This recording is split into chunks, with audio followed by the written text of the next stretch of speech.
Assalamualaikum warahmatullahi wabarakatuh.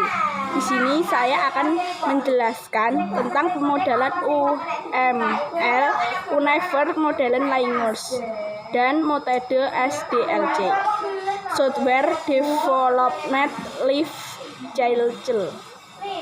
1. Metode dengan UML. Sejarah UML. UML pada awalnya dikembangkan oleh 3 serangkai yang dikenal dengan julukan The Amogos, yaitu anggota Grading Board Ivan Josephson dan Jean Rumbau. Pada awalnya UML diberi nama dengan OOS Open Orientation Software Engineer. Sejarah UML 2 sampai era tahun 1990. Metode perorientasian objek telah bermunculan di dunia. Di antaranya adalah metode BORD, metodologi Schwartz, metodologi USA, metodologi OMT, metodologi Serler-Mellor, metodologi Whitworth, dan sebagainya. Masa itu dikenal dengan masa perang metodologi Watts dalam perdesainan berorientasi objek. Masing-masing metodologi membawa notasi sendiri-sendiri yang mengakibatkan timbulnya masalah baru apabila kita bekerja sama dengan grup atau perusahaan lain yang menggunakan metode yang lain. Sejarah UML 3 dimulai pada bulan Oktober 1994. Bob Rumbau dan George Boson yang merupakan 3 tokoh metodologinya banyak digunakan memelopori usaha untuk menyatukan metode pendesainan berorientasi objek. Pada tahun 1995, Dilation Draft pertama kali di UML-kan versi 0.8. Sejak tahun 1996, pengembangan tersebut dikoordinasikan oleh Object Manager Group. Tahun 1997, UML versi 1.1 muncul dan saat itu versi terbaru adalah versi 1.5 yang dirilis bulan Maret 2003. Bob Rumbau dan George Boson menyusun 3 buku serial tentang UML pada tahun 1999. Sejak saat itu, UML telah menjelma menjadi standar bahasa modeling untuk aplikasi berorientasi objek. Definisi UML Unified Modeling Language adalah sebuah bahasa untuk menentukan visualisasi dan mendokumentasi artefak, bagian dari informasi yang digunakan dalam suatu proses pembuatan perangkat lunak. Artefak dapat berupa model deskripsi atau perangkat lunak dari sistem perangkat lunak seperti pada modelen bisnis dan sistem non-perangkat lunak lainnya. Tujuan Model membantu untuk memvisualisasi objek. Model membantu memberikan gambaran struktur atau perilaku. Model digunakan untuk menyediakan template ketika membangun sebuah sistem. Model digunakan untuk mendokumentasikan keputusan yang telah dibuat. 5 hal yang wajib diperhatikan ketika kita membangun sebuah model. Setiap model menampilkan tingkat abstraksi yang berbeda-beda. Semakin banyak sebuah model, semakin banyak gambaran yang diberikan atas objek yang diwakili. Model yang dipilih akan mempengaruhi bentuk solusi yang akan dihasilkan. Terkadang sebuah model tidak cukup menggambarkan objek yang diwakili. Tidak model tunggal yang menandai diperlukan suatu set model untuk menyelesaikan sistem non-trivial. Tujuan permodalan perangkat lunak membantu semua tim yang terlibat dalam memahami sistem yang sedang dibangun, meningkat produktivitas tim pengembangan dikarenakan pemahaman akan sistem yang lebih baik, mengurangi defit yang muncul. Defit sering kali terjadi karena kesalahan tim pengembang dalam memahami sistem atau pemahaman yang berbeda antara pengguna dan pengembang. Sebagai alat komunikasi antara tim pengembang dan pengguna, sebagai acuan ketika melakukan pengujian sistem, sebagai alat untuk mendokumentasi sebuah kebutuhan sistem, membantu tim pengembang ketika kita melakukan dekomposisi dan modularisasi sistem, sebagai acuan ketika akan melakukan pengembangan sistem. Struktur diagram UML terdiri dari kelas diagram, komunik diagram, apply-limit diagram, objek diagram, bakai diagram, combination struktur diagram, profil diagram. Selain struktur diagram, ada juga diagram Break-Forest, diagram Break-Forest, Unaiken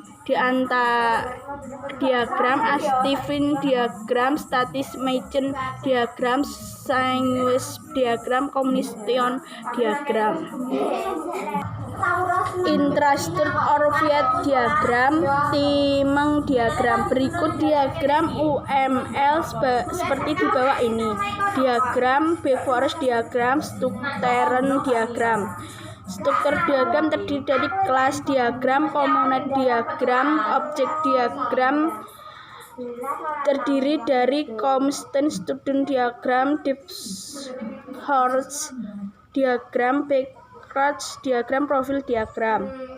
Activity Break-Forest diagram terdiri dari activities diagram, status market diagram, interruption diagram, use case diagram, terdiri dari communities diagram, interest office diagram, Sandwich diagram, timing diagram. Metode SDLC, Software Developed Life Cycle. Software SDLC merupakan rangkaian proses yang dilakukan dalam industri perangkat lunak. SDLC adalah rancangan terperinci yang menjelaskan cara mendesain, mengembangkan, mengelola, dan meningkatkan kualitas perangkat lunak tertentu.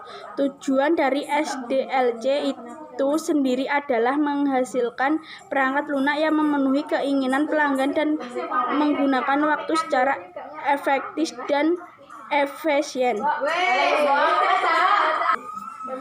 Metode SDLC terdiri dari waterfall, agile, rat, iteratif, defer, spiral. Metode waterfall. Waterfall merupakan metode pengembangan perangkat lunak yang paling umum digunakan. Metode ini mempunyai pendekatan yang kaku. Setiap tahapan pengembangan harus diselesaikan secara keseluruhan sebelum melangkah pada tahap pengembangan berikutnya.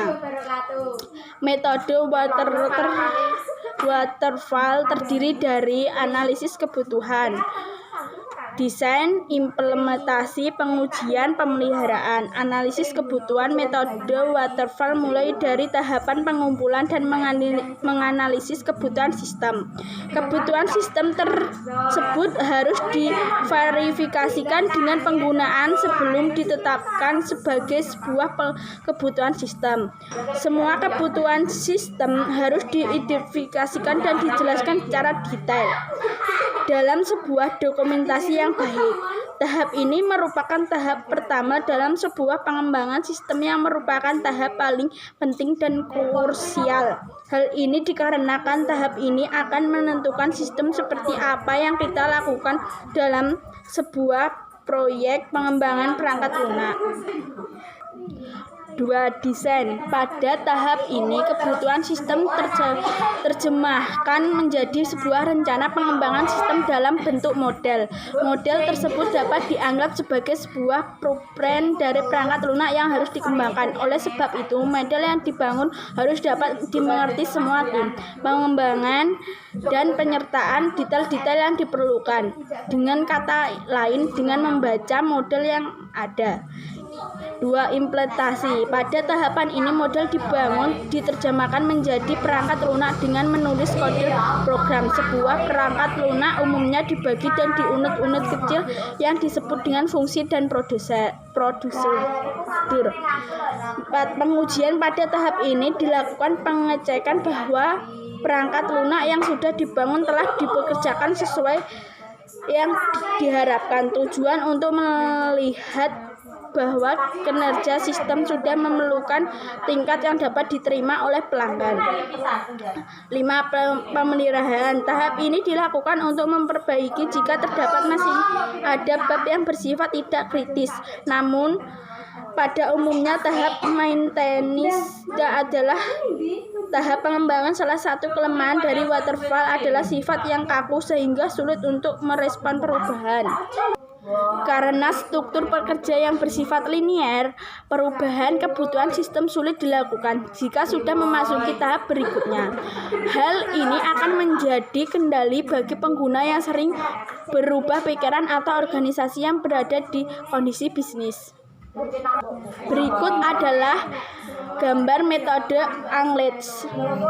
Metode Angles merupakan pendekatan yang relatif baru dikenal, beda dengan metode waterfall yang menjalankan tahap-tahap tersebut secara berulang. Sebagai contoh misalnya, sebuah sekolah ingin mengembangkan perangkat lunak untuk administrasi sekolah.